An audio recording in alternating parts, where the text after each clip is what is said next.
قلب و نفس دے کر محبت میں اسیر کر دیا، اشتہا کی زنجیروں سے جکڑ دیا کہ اب اس رنگین دنیا میں جا کے رہے،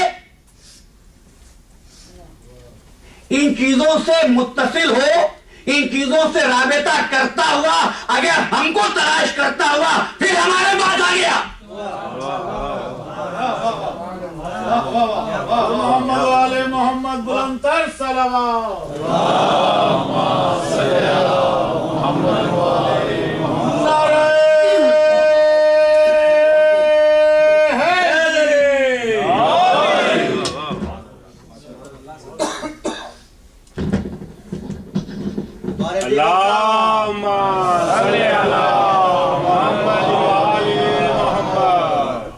اگر ان چیزوں سے رابطہ کرتا ہوا، ہماری دیے ہوئے عطیوں کو استعمال کرتا ہوا ہم سے آ ملا تو ہمارا تھا، اور اگر ان رنگینیوں میں دل لگا بیٹھا تو انسان سورج ضرور تھا، ہم کل انعام بل ہم اضل، جانوروں سے زیادہ بدتر تھا۔ یہ بھی قرآن ہے۔ تو بھیج دیا محبت کی زنجیریں دنیا میں، اشتہا کی مجبوری دنیا میں، نفس و قلب کا پیٹ بھرنا دنیا کی زندگی کا تقاضا۔ تو اب دو گروہ پیدا ہو گئے، انشاءاللہ آج کی گفتگو میں فاؤنڈیشن کو اپنے عنوان کی قائم کر دوں گا، تمیز ختم ہو جائے گی، کل سے انشاءاللہ گفتگو ہوگی۔ صرف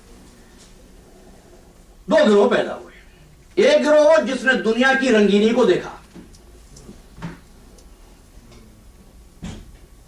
کہ بڑی پرکشش دنیا ہے، بڑی رنگین دنیا ہے، بڑی انجوائبل دنیا ہے۔ کہنے لگے، یہ سورہ مومنون ہے، ان حیا الا حیاتنا الدنیا نموت و نحیا وما نحن بمبعوثین۔ بھائی یہی تو زندگی ہے، کھاؤ پیو اور مر جاؤ۔ یہ کون سی زندگی کی بات کر رہے ہیں کہ مرنے کے بعد اٹھایا بھی جائے گا؟ انہوں نے اس کو چھوڑا۔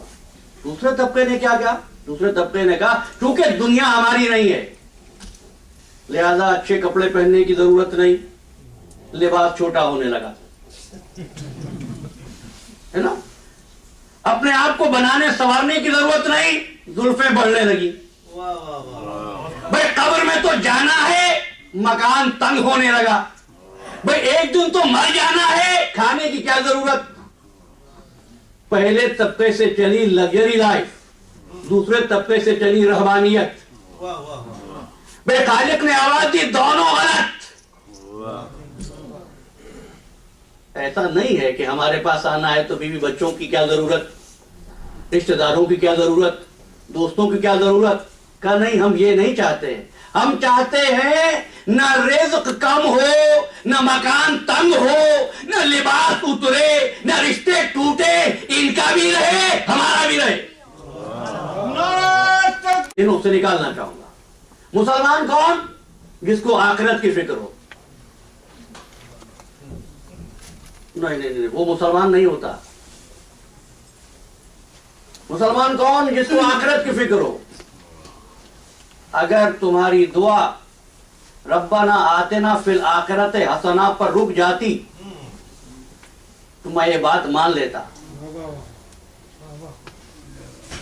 آتنا فی الآخرت حسنہ و آتنا فی الدنیا حسنہ، بھئی آخرت زیادہ ہے نا، تو آخرت کی نیکی پہلے پھر دنیا کی کا غلط کہتا ہے۔ ربنا آتنا فی الدنیا حسنہ و فی الآخرت حسنہ، دنیا کی نیکی پہلے مانگنا پھر آخرت کی نیکی مانگنا۔ یہ کون سی تبلیغ ہے عزیزان محترم کہ اسلام کا نام لے لے کر تم نے دنیا غیروں کے حوالے کر دی اور کہنے لگے ہم تو آخرت کا انتظار کر رہے ہیں۔ نہیں، آقا دو جہاں محمد عربی فرماتے ہیں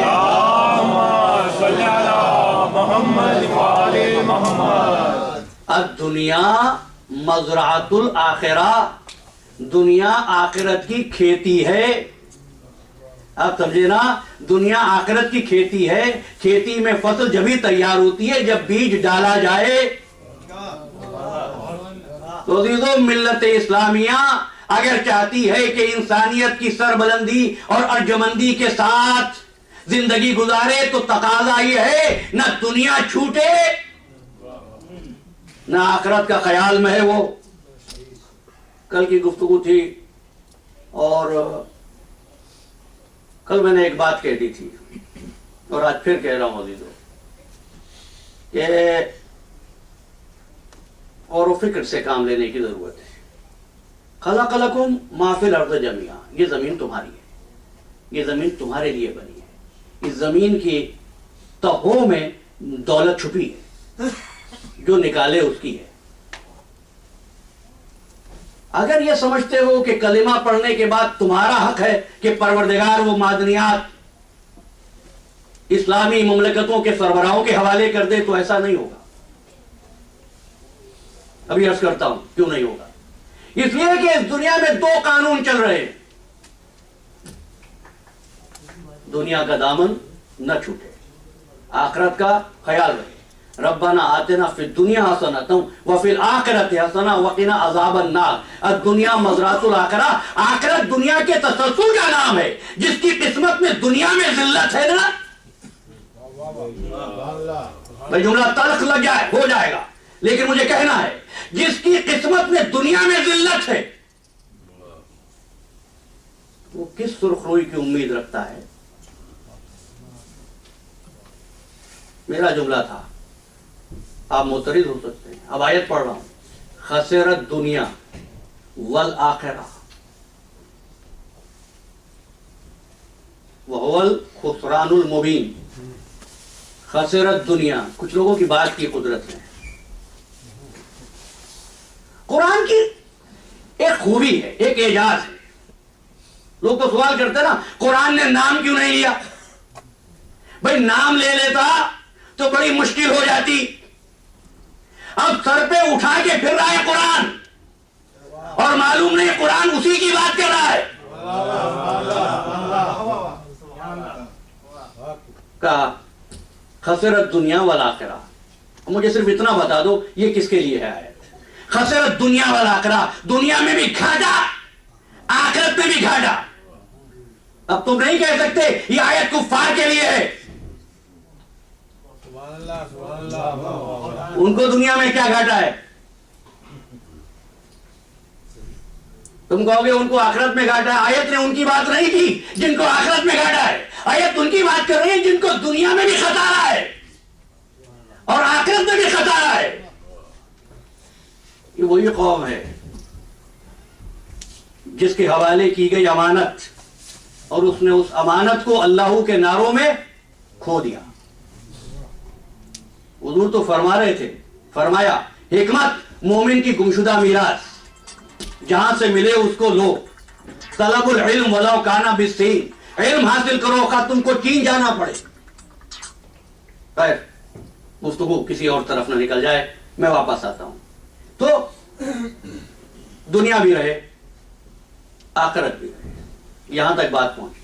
اب کل کی گفتگو کے بعد کچھ احباب نے جو سوالات کیے وہ یہ تھے کہ کیا کرے مسلمان اگر اس کے لیے ہر طرف خوف کی فضا پیدا کر دی جائے. یہ سوال ہے آج کے نوجوان کا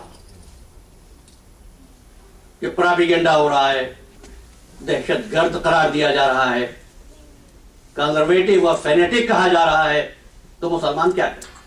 ہمارے لیے خوف پیدا کر دیا گیا ہے. مجھے پوچھنا صرف یہ ہے, بات کروں گا, خوف ادھر کی چیز ہے یا ادھر کی.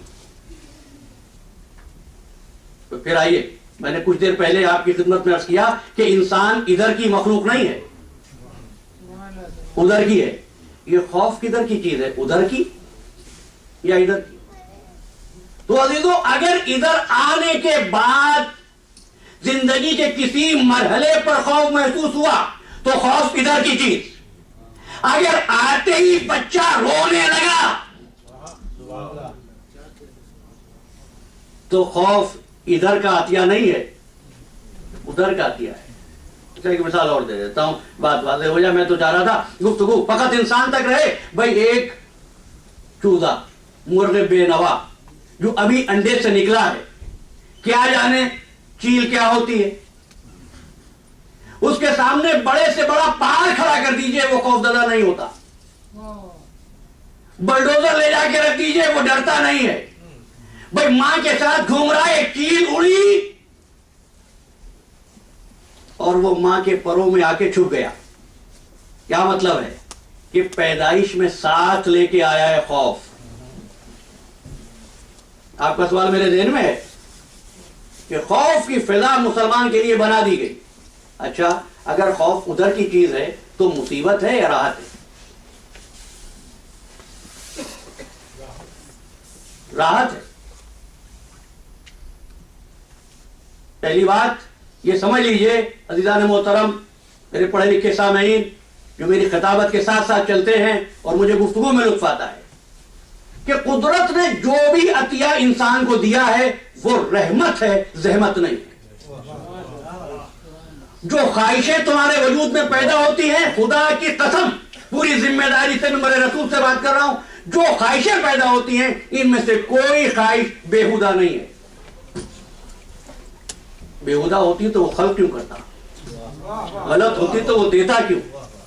بھئی بھوک لگے یہ خواہش ہے, بہتر ہے, راحت ہے, نعمت ہے. ہاں جو خواہشیں اس نے دیں ان خواہشوں کو صحیح مقصد میں صحیح راہ پہ استعمال کر لو تو عبادت ہے, غلط راہ میں ضائع کر دو تو وہ عادت ہے.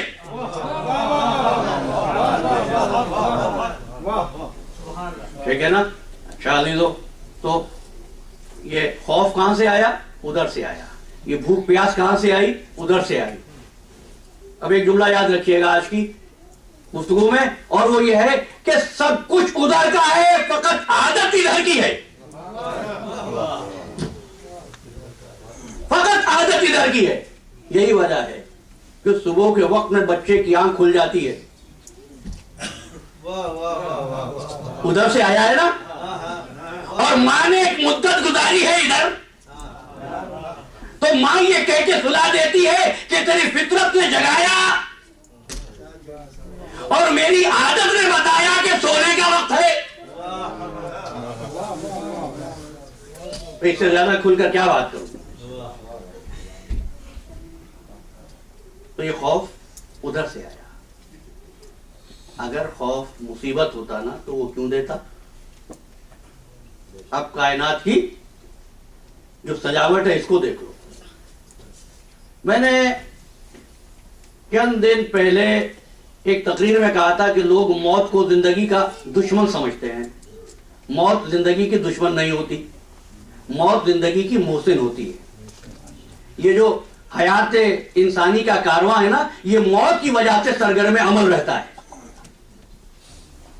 ایسی زندگی میں لطف نہیں ہوتا جہاں یہ علم نہ ہو کہ ایک دن موت نے آنا ہے.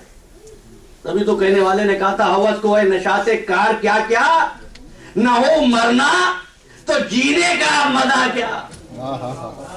جس طرح عزیزو اگر خوف نہ ہوتا کیا دنیا میں سجاوٹ ہوتی؟ اب بتاؤ اس خوف نے کیا کیا کیا. انسان دنیا میں آ گیا, سردی لگی کا جسم کو نقصان پہنچے گا, اس خوف نے دھاگوں کو تنظیم بخشی, بہترین لباس بنا, بدن نے زینت پائی. گرمی آئی لو لگ جائے گی تو لو سے بچنے کا انتظام کیا. ہوا کے تھپیڑے چلیں گے, میرا مکان بیٹھ جائے گا, مکان کی چھت بن گئی.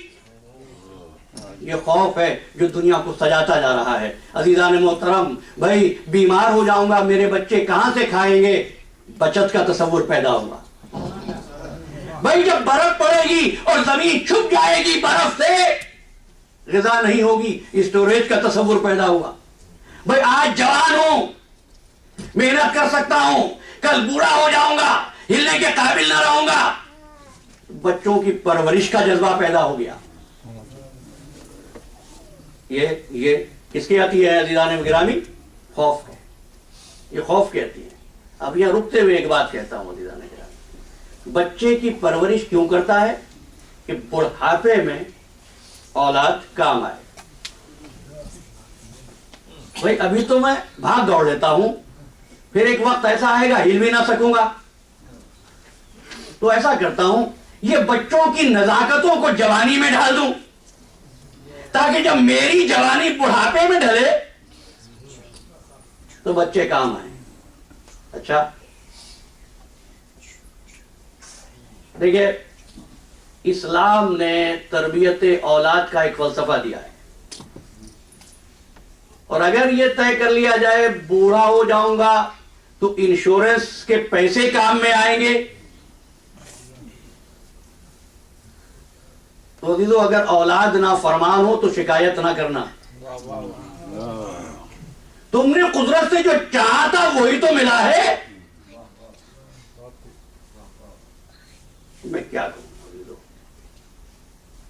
محفلوں میں بیٹھ کر مغرب کو برا بھلا کہہ لینا بہت آسان ہے، لیکن امریکہ کو چھوڑ دینا وہ بہت مشکل ہے. کیا ہوا؟ 15 سال بچوں سے دور رہے، 20 سال بچوں سے دور رہے، کس بات کے لیے؟ گرین کارڈ بن جائے. گرین کارڈ بن گیا. اب اگر رزق نہیں ملتا تو تم نے رزق کی کوشش کب کی تھی؟ جس چیز کی کوشش کی تھی وہ مل گیا. بھئی قرآن نے یہی تو کہا تھا لیس علی الانسان الا ما سعی، وہی ملے گا جس کی تم کوشش کرو گے. پھر شکوہ کیسا، شکایت کیسی؟ اس خوف نے تمہارے دل میں جذبہ پیدا کیا. میں آگے بڑھتا ہوں، گفتگو طوالت نہ پکڑ جائے. تمہارے اندر جذبہ پیدا کیا کہ اولاد کی پرورش کرو، اور اولاد کو حکم دیا کہ بڑھاپے میں ماں باپ کا خیال رکھو. ان کو کیوں ہے نا؟ ماں باپ نے تو اس لیے کی کہ بڑھاپا آئے گا، یہ اولاد کیوں احترام کرے؟ بچوں کی ترجمانی کر رہا ہوں، نوجوانوں کی. یہ کیوں احترام کرے؟ کہ اس لیے کل جب تم بوڑھے ہو جاؤ تو تمہاری اولاد تمہارے کام آئے. کیونکہ اگر آج تم نے اپنے ماں باپ کا خیال نہ کیا تو گھبرانا نہیں، تم بھی صاحب اولاد ہو. اگر تم اپنے باپ کو لاوارثوں کی طرح ٹریٹ کرو گے تو انتظار کرو، تمہاری اولاد کیا کرنے والی ہے. کیوں؟ اب اس سوال کا جواب دے رہا ہوں. تو اس لیے کہ اس کائنات میں 2 قانون ہیں، ایک قانون قدرت ہے، ایک قانون فطرت ہے. قانون قدرت کل کے لیے ہے، قانون فطرت آج کے لیے ہے. قانون قدرت میدان حشر میں ہے، چاہے سزا دے چاہے معاف کرے، لیکن قانون فطرت وہ معاف نہیں کرتا. عزیزو وہ معاف نہیں کرتا. یاد رکھنا، قانون فطرت بے رحم ہے اور قانون قدرت میں وسعت ہے، گنجائش ہے قانون قدرت میں، لیکن قانون فطرت بے رحم ہے. ہو ہی نہیں سکتا کہ میں کسی کا دل دکھاؤں اور میرے نفس پہ اس کا اثر نہ ہو. بھائی شراب پی لی، توبہ کر لوں گا، اس کی قدرت ہے مجھے معاف کر دے، لیکن کیا جگر خراب نہ ہو؟ یہ قانون فطرت ہے. قانون قدرت معاف کر سکتا ہے، قانون فطرت کبھی معاف نہیں کرتی. کیوں نہیں کرتی عزیزو؟ کیوں نہیں کرتی؟ قانون فطرت کیوں معاف نہیں کرتا؟ اس لیے معاف نہیں کرتا کہ اگر قانون فطرت معاف کر دے تو یہ بڑے بڑے ظلم کرنے والے بادشاہان وقت، ان کا پرسان حال کون ہوگا؟ تو فطرت دی، کبھی انسان کو دی، کبھی جانور کو دی، تبھی تو بڑا کروفر والا بادشاہ تھا. بیٹھا ہوا ہے، کھانا کھانے بیٹھا ہے، شکار کر کے آیا ہے، تھکا ہوا ہے، کھانا کھانے بیٹھا، ایک مکھی اڑی، ہٹایا، مکھی پھر بیٹھی، الجھ گیا. قریب بیٹھے ہوا ہے فرزند رسول، پوچھنے لگا فرزند رسول یہ تو بتائیے اللہ نے مکھی کو کیوں پیدا کیا؟ بھائی حکم چلتا ہے سب پر، خزانے اس کے پاس، لشکر اس کے پاس، طاقت اس کے پاس، دولت اس کے پاس، مکھی کے سامنے بے بس ہے. ہے نا وہی ہے نا وہ قومیں جو چاند پہ پہنچ گئی کاکروچ کا مسئلہ حل نہیں کر سکی. کب پروردگار انہیں خلق کیا, کیوں کیا؟ تو پوچھتا ہے فرزند رسول یہ تو بتائیے اللہ نے مکی کا کیوں بنایا؟ فرمانے لگے اس لیے جوابیرا تاکہ اللہ اس کے ذریعے جابر بادشاہوں کو ذلیل کرے. محمد وعلی محمد صلوات.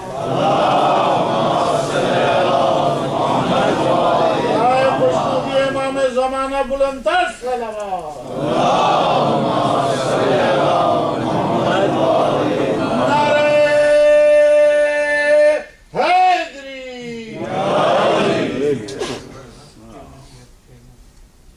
تھوڑی سی رحمت کرتے ہوئے ذرا آگے آ جائیے. بلندر بلندر صلوات.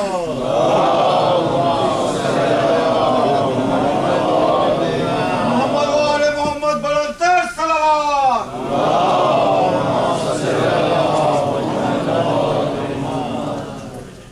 تو عزیزو قانون قدرت کام کرے گا کل ہم نہیں جانتے, اللہ جانے اور بندہ جانے, لیکن قانون فطرت اسی دنیا میں کام کرتا ہے. ہر گھر کھونے والا فرعون, اپنی آگ میں جلنے والا نمرود, تنہائیوں میں سسکیاں لینے والا یزید اس قانون کے سامنے بے بس ہو گیا تھا. قانون فطرت تھا نا, مظلوم کا لہو تھا نا, رنگ لایا. یہ تمام عطیے کس کے تھے؟ میں پھر متصل ہو جاؤں. یہ تمام عطیے خوف کے تھے. اب ایک پیغام بھی لیتے جائیے. تمام عطیے خوف کے تھے کہ صاحب اس ترقی کی دنیا میں میری اولاد سروائیو نہ کر سکے گی تو بچوں کو تعلیم دینے کی فکر, خوف نا, میں پیچھے رہ جاؤں اسکل کو جاننے کی, سیکھنے کی کوشش. اور ایک بات جو خاص طور پر کہنا چاہتا ہوں وہ یہ کہ دنیا میں وہی اقوام سروائیو کرتی ہیں, وہی اقوام جیتی ہیں, وہی اقوام سربلند ہوتی ہیں جو علم حاصل کرتی ہیں. میرا دل خون ہوتا ہے جب میں دیکھتا ہوں میرے نوجوان جو اس ملک میں رہتے ہیں جہاں تعلیم کی ہر اپارچونٹی, ہر موقع میسر ہے, لیکن تعلیم کے علاوہ سب کام ہے. روٹی مل جائے, رزق مل جائے, پیسے جمع ہو جائیں, یہ انسانیت کا مقصد نہیں ہوتا ہے.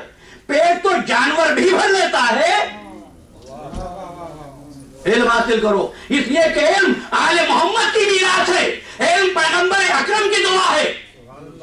دوسرے انبیاء نے بھی دعائیں کی تھی, وقت نہیں رہا میں بس ختم کر رہا ہوں. پیغمبر اکرم کی دعا کیا تھی؟ رب زدنی علما, پروردگار میرے علم میں اضافہ فرما. اور پھر فرمایا اطلبوا العلم من المہد الی اللحد, علم حاصل کرو مہد سے لحد تک. عزیزو نعرے لگانے والے جلوس نکال کے سمجھ لینا کہ تم نے بچوں کی خدمت کر دی ہے, بچوں کو تیار کر دیا ہے. یہ دین کی خدمت نہیں ہے. بہترین خدمت یہ ہے کہ ان بچوں کو علم سے مالا مال کرو تاکہ دوسری اقوام کے سامنے یہ بچے عظمت آل محمد کے امین بن کر کردار آل محمد پیش کریں. اور یاد رکھنا دنیا کی قومیں ایٹم بم کے ساتھ آگے نہیں بڑھی, علم کی دولت کے ساتھ آگے بڑھی. علم ایٹم بم تک اس لیے پہنچ گیا ہے کہ ان کے پاس کوئی رول ماڈل نہیں تھا. تمہارے پاس رول ماڈل بھی ہے, قرآنی حکم بھی ہے, یزکیہم ویعلمہم الکتاب والحکمہ, نفس کو پاک کرتے جانا, علم کو حاصل کرتے جانا. پھر آواز دی لا تخف ولا تحزن, ڈرنا نہیں, غم نہ کرنا, گھبرانا نہیں, علم حاصل کرنا, ہر چیلنج کا مقابلہ کرتے ہوئے آگے بڑھنا. ہاں بس ایک بات اور کر لوں, خوف میں کبھی کبھی ایک اور بات بھی ہوتی ہے, یہ بھی کہ کوئی طاقت کا منبع ہے اور وہ یہ کہتا ہے کہ تم عدالت میں آ کر جھوٹی گواہی دے دو, اگر نہ دو گے تمہارے بچوں کو قتل کر دیں گے. بادشاہتوں کی تاریخ تو تم کو معلوم ہے نا. مجھے بہت افسوس ہوتا ہے جب مسلمان بادشاہوں پر، بادشاہت پر، مغلیہ خاندان کی تاریخ پر، تغلق خاندان کی تاریخ پر، بلبل خاندان کی تاریخ پر فخر کرتا ہے. یہ بادشاہ تھے کیا؟ بس صرف ایک جملہ کہوں گا، دنیا میں دو طبقوں کا کوئی مذہب نہیں ہوتا. ایک بادشاہوں کا کوئی مذہب نہیں ہوتا اور ایک دہشت گردوں کا کوئی مذہب نہیں ہوتا. ذل الہی نے کہہ دیا گواہی دینی ہے، ذل الہی نے کہہ دیا یہ کام کرنا ہے، تب خوف آ گیا. یہ خوف کامیاب اسی وقت ہوتا ہے جب خوف کھانے والا، حکم پانے والا ان کو زندگی کا امیر سمجھ لے کہ بھائی بادشاہ نے کہہ دیا نہ مانو گے تمہارے بچوں کو قتل کر دوں گا، تم کو موت کے گھاٹ اتار دوں گا. تو کیا کرتا؟ گویا کہ زندگی اس کے ہاتھ میں ہے. اب میری تقریر کے پہلے جملے سے مربوط کر لیجئے، میں نے کیا کہا؟ جو خدا قدوس پر ایمان لے آتا ہے اس کے دل سے لعنت بھی نکل جاتا ہے، خوف بھی نکل جاتا ہے. بس یہی وجہ ہے. اپنے